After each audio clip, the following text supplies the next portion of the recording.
É ato de resistência. Sim, sou criminalista, mas eu gostaria de, antes de falar da minha atuação, comentar a fala do nosso amigo Geraldo aqui, que é muito importante. Por que é muito importante? Porque muitas pessoas têm incentivado as mulheres, inclusive, a ficar na condição de violência, dizendo que é só ela ajoelhar e orar, porque Deus vai restituir aquele casamento de um homem que já perdeu a noção do que está fazendo, né? Que já perdeu ali a mão, como diz Geraldo, do que é o casamento, do que é uma esposa, do que é o respeito. E aquela mulher corre risco de vida. Porque a gente sabe que a violência contra a mulher ela é progressiva, ela vai piorando até que chega no feminicídio. Né? O feminicídio é o último ato, que muitas vezes. E não tem um período. Ele pode ser na primeira violência, ele pode ser na segunda, ele pode ser na 10ª. Então, toda vez que essa mulher sofre uma violência, ela corre um risco de vida. Pode ser aquele último dia da vida dela. Então, muita gente tem espalhado em nome de Deus um incentivo a essa violência. Eu nunca vi em passagem nenhuma bíblica, né, escrito que a mulher deve se submeter a isso. Eu nunca ouvi falar em passagem de Bíblia nenhuma que o casamento significa se submeter à violência, à falta de respeito. Então, muita gente usa o nome de Deus, né, usa a oração como salvação, mas tudo que a gente tem também é uma permissão divina, assim eu entendo. Então, se existe os mecanismos para que essa mulher se cuide, para que essa mulher se proteja, mesmo que depois haja, e aqui a gente vai falar um pouquinho disso, né? Porque primeiro a doutora Manuela bate no machismo. Depois ela vem falar, né, que eu acredito na regeneração, que é essa regeneração que o amigo Geraldo propôs aqui, que é a ressocialização desse homem, que também é vítima do machismo. Porque a ele foi ensinada essa questão de você tem que ser másculo, se você não domina a sua mulher, você não é homem, ela tem que fazer o que você quiser, uma mulher obediente, sabe, você não tem, porque a mulher tem que fazer a sua vontade. Então essa mensagem foi deturpada, como o amigo Geraldo disse, e esse homem também é vítima disso, né? Esse homem também sofre, aí tem aqueles apelidos com C, que o povo adora dizer por aí, né? Que tem uns negócios na cabeça, esquecendo que as pessoas têm liberdade, esquecendo que o erro da mulher ou o erro do homem são iguais, se é que é um erro dentro do que foi contratado em uma relação afetiva, íntima, né? Ou até do próprio contrato de casamento, que casamento é um contrato para quem não sabe. Então, eu deixo aqui todo o meu repúdio às pessoas que têm incentivado e colocado as mulheres em risco, em nome de Deus. Deus não mandou mulher nenhuma ficar em risco. Né? Fizeram a feitiçaria para o seu casamento. Se você ajoelhar, ajoelhe, acredite no que você quiser, sua crença, né? Acredite. Até porque eu nem conheço feiticeira, só vi no desenho animado, né? Eu acho que a sua conduta, a sua porta e a sua janela, dentro do que é correto, do que você segue, é o que atrai a você, inclusive a sua humanidade, né? A sua empatia com o outro, é o que atrai para a sua vida, aquilo que você precisa, aquilo que você merece. Então, eu vou bater palmas aqui, né? Já que a gente tem uma pessoa aqui representando a crença cristã, para dizer que você, mulher, que é cristã, você, mulher, que está numa atividade, seja católica, seja protestante, Deus não disse em lugar nenhum, e ninguém que disser a você que quer você sendo desrespeitada pelo seu marido, pelo seu noivo, pelo seu namorado, está tomada por qualquer espírito divino.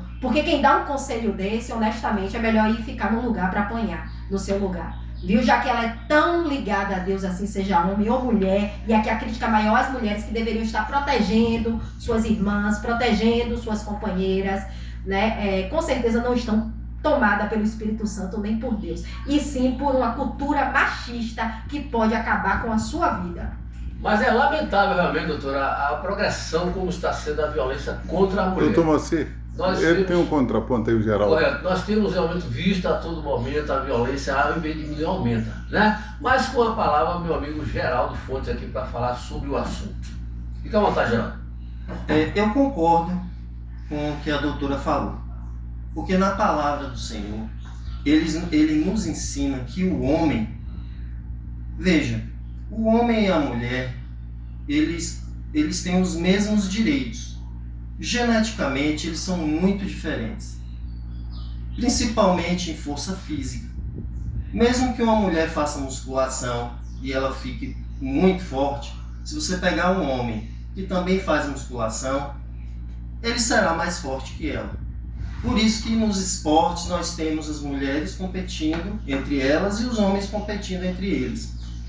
E se Deus criou o homem e a mulher com essas diferenças, é porque eles têm funções diferentes. Não são funções iguais. Nas profissões como o direito, eles têm igualdade. Mas perante o Senhor nós somos diferentes. O homem foi colocado para proteger a mulher. Ele deve dar sua vida pela sua esposa. E eu não imagino, doutora, nada mais doloroso do que uma mulher que se casa, que ama um homem e o tem como aquele que vai protegê-la, que vai cuidar, ser agredida por esse homem. Olha, o cristianismo, o Senhor jamais quer uma condição dessa para a mulher. Erra quem prega dessa forma. Sim, eu creio que se a mulher tem algo ali pontual, ela deve orar e deve lutar pelo seu casamento. Mas agressão física jamais. Agora, o que acontece hoje é que o homem e a mulher se afastaram de Deus. E muitas vezes a mulher, ela encontra o homem e quer se casar com esse homem e não é o homem que Deus queria para a vida dela.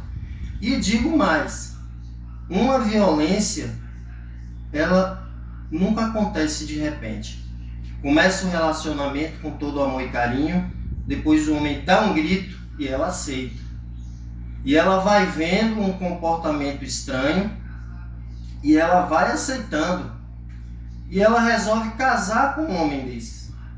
Mas na nossa vida, doutora e ouvintes, o Senhor vai nos alertando, mas nós perdemos a capacidade de ouvir o Espírito Santo. Nós não ouvimos.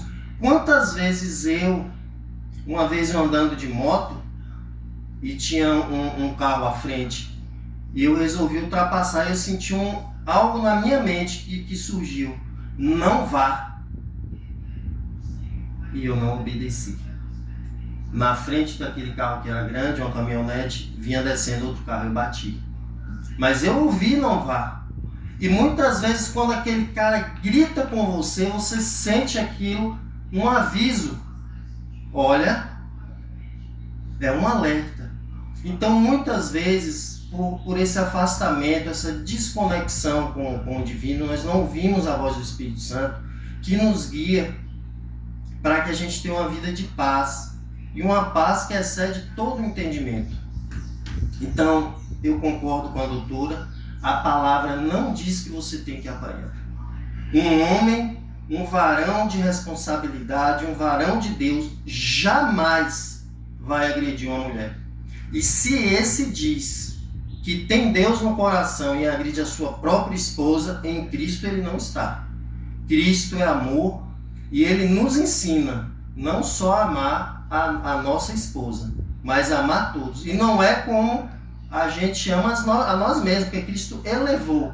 Na lei de Moisés diz, amai o teu próximo como a ti mesmo.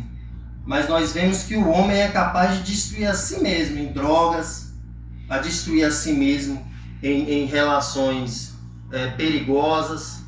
Então Cristo elevou e ele disse, amai como eu vos amei.